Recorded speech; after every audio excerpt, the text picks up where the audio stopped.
শেখ হাসিনার দুর্নীতির তদন্ত সরকারের অগ্রাধিকার।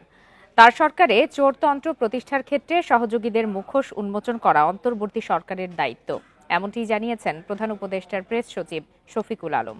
বিকালে ফরেন সার্ভিস একাডেমিতে সংবাদ সম্মেলনে প্রধান উপদেষ্টার প্রেস সচিব বলেন, যত দ্রুত সম্ভব শেখ হাসিনাকে বিচারের সম্মুখীন করা হবে। উপদেষ্টা পরিষদের বৈঠকের সিদ্ধান্ত তুলে ধরে তিনি জানান, পদোন্নতি বঞ্চিত অবসরপ্রাপ্ত সরকারি কর্মকর্তাদের পদায়নের সিদ্ধান্ত হয়েছে। এছাড়া গণভবনে জুলাই গণ অভ্যুত্থান স্মৃতি জাদুঘর প্রতিষ্ঠা এবং সাইবার সুরক্ষা অধ্যাদেশ খসড়ার চূড়ান্ত অনুমোদন দিয়েছে উপদেষ্টা পরিষদ।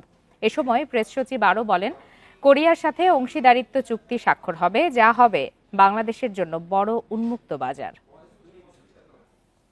উনি একটা চোরতন্ত্র এখানে জারি করেছিলেন। তো সেই চোরতন্ত্রে কারা কারা আসলে তার সাথে এই মহাচুরিতে জড়িত ছিল, এটা বাংলাদেশের মানুষ জানতে চায় এবং এটা জানানোটা আমাদের একটা নৈতিক দায়িত্ব।